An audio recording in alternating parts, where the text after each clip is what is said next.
नमस्कार दोस्तों, स्वागत है आपका एक बार फिर से हमारे चैनल डाटा 24 में। तो आइए दोस्तों, बिना देरी किए बढ़ते हैं आज की नई कहानी की ओर हरीश के साथ।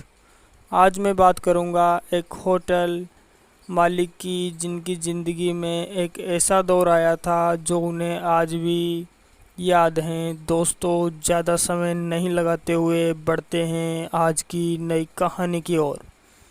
दोस्तों, मेरा नाम है दानिश। मैं राजस्थान के माधोपुर ज़िले में रहता हूँ और आज मैं सुनाने जा रहा हूँ मेरे साथ घटी हुई सच्ची घटना के बारे में।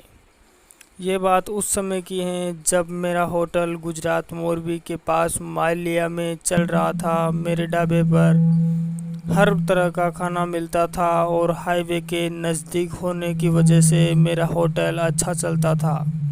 सन 2018 चल रहा था। अब तक मेरे होटल को यहाँ खुले हुए 2 साल बीत चुके थे।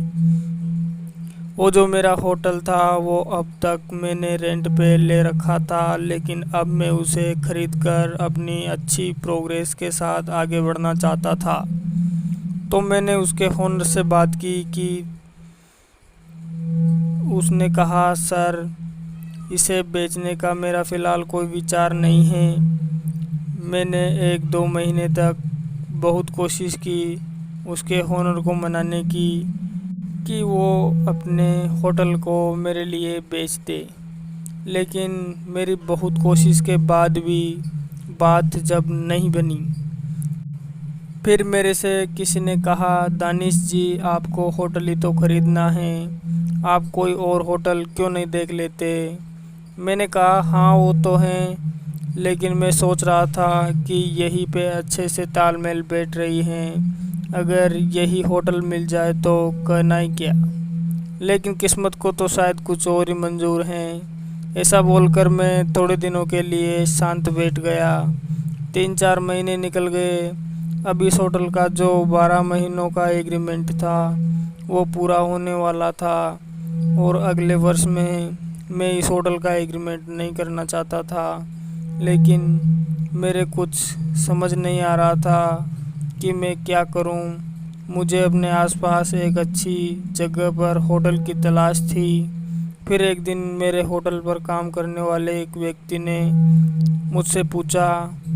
वह कहता है, सर, अभी जो वह पेट्रोल पंप के पास सामने नया होटल बना है ना, वह कैसा रहेगा हमारे लिए। मैंने कहा, यार दिल्लू, वो तो ठीक है, लेकिन जिसने वो होटल बनाया है वह हमें क्यों बेचेगा। अगर उसे बेचना ही होता तो वो बनाता ही क्यों। दिल्लू कहता है, सर, जिसमें वह होटल बनवाया है उसका नाम है मुंशी लाल। उसका काम ही यही है, इस तरह होटल, फ्लैट, मकान कुछ भी बनवाता है और उन्हें अच्छे दामों में बेच देता है। आप एक बार बात कर लेते, हो सकता है बात बन जाए।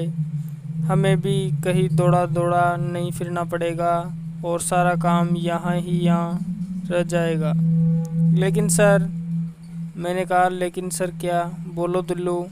दिल्लू कहता है, लेकिन सर, वो जो होटल है ना। मैंने कहा, हाँ। उसने कहा, सर, ये बात है उस समय की, जब होटल का निर्माण का कार्य चल रहा था।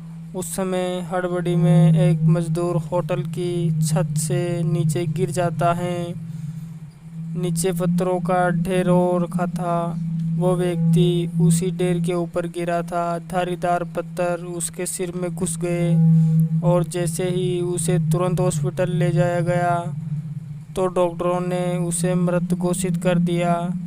इसमें अगर आपको ठीक लगे तो खरीदिए। जो बात मुझे पता थी वो मैंने आपको बता दी। मैंने कहा, अरे यार दिल्लू, वो जो मर गया उसका होटल बनाने वाला भी क्या करेगा और उसे खरीदने में हमें भी क्या दिक्कत है। मैं कल ही मुंशीलाल जी से मीटिंग फिक्स करता हूँ, तुम उनके कॉन्ट्रैक्ट नंबर मुझे बता दो।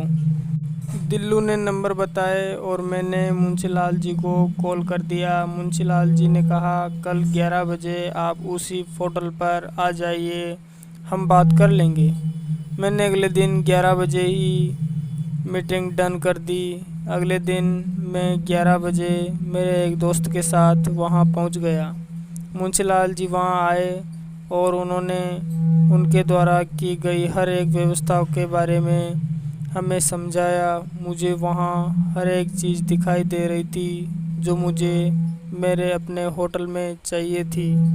मुझे मुंशीलाल जी का होटल बहुत पसंद आया। मैं इसे अब किसी भी कीमत पर छोड़ना नहीं चाहता था। हमारी बात आगे बढ़ी और अंत में हमारे सौदा हो गया।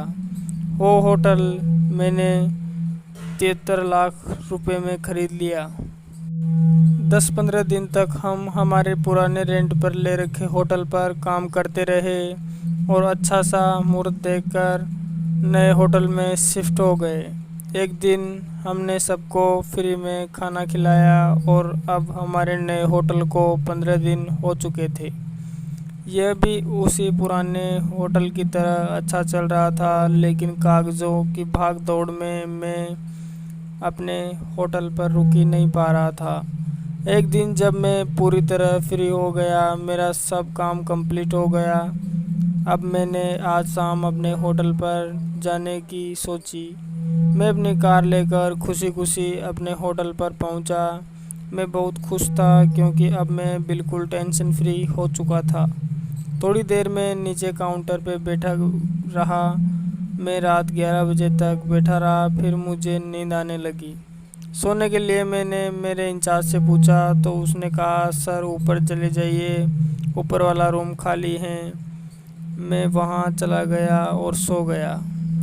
मैं अकेला वहाँ सो रहा था। रात 2 बजे मेरी नींद झटके से खुलती है। मेरी धड़कनें तेज़ हो रही थी क्योंकि मैंने उस समय एक सपना देखा था जिसमें मैं अपनी होटल की छत पर खड़ा हुआ था। आसपास घना अंधेरा छाया हुआ था और एक गंदे कपड़ों धूल मिट्टी में सना हुआ व्यक्ति मेरी ओर बाहें फैलाकर आ रहा था। ऐसा लग रहा था जैसे वो मुझे अपनी बाहों में भरकर कहीं ले जाना चाहता हो। यह सब देखकर मेरी नींद एक झटके में खुल गई और जल्दी से उठा और तेज तेज सांसें लेने लगा। लेकिन हद तो जब हो गई जब मेरी नींद से उठने के बाद भी सीमेंट में सना हुआ हाथ मेरे सामने लगे शीशे से मुझे अपने ओर बुला रहा था और मेरे बेड के ऊपर किसी परछाई मुझे स्पष्ट दिखाई दे रही थी। मैंने हिम्मत की। मैं जल्दी से उठा और नीचे पहुंचा। मेरे नीचे आ जाते ही मेरे होटल में काम करने वाले सभी सदस्य मेरे पास आ जाते हैं। मुझे इस तरह डरा हुआ देखकर वह पूछते हैं, क्या हुआ सर? सर क्या हुआ? आप घबराए हुए क्यों लग रहे हो? तो मैंने उनको सारी बात बताई। दिलू ने कहा, सर उस मज़दूर के बारे में मैंने सब कुछ आपको पहले ही बता दिया था। फिर मैंने उन लोगों से पूछा, क्या तुम में से किसी के भी साथ कभी ऐसी घटना इस होटल में घटी है? उन्होंने मना कर दिया, नहीं सर, हमारे साथ कभी कुछ ऐसा महसूस हमने नहीं किया। आपके साथ पता नहीं ऐसा क्यों हुआ, नहीं तो हम तो कभी भी कहीं भी यहीं पर सो जाया करते हैं। हमको तो कभी ऐसी समस्या का सामना नहीं करना पड़ा सर। आपको पता नहीं क्यों इस घटना से अवगत होना पड़ा। ऐसा जानकर मुझे बहुत आश्चर्य हो रहा था कि ये सब मेरे ही साथ क्यों हो रहा है। मैं एक तांत्रिक के पास गया और उससे इसका निचोड़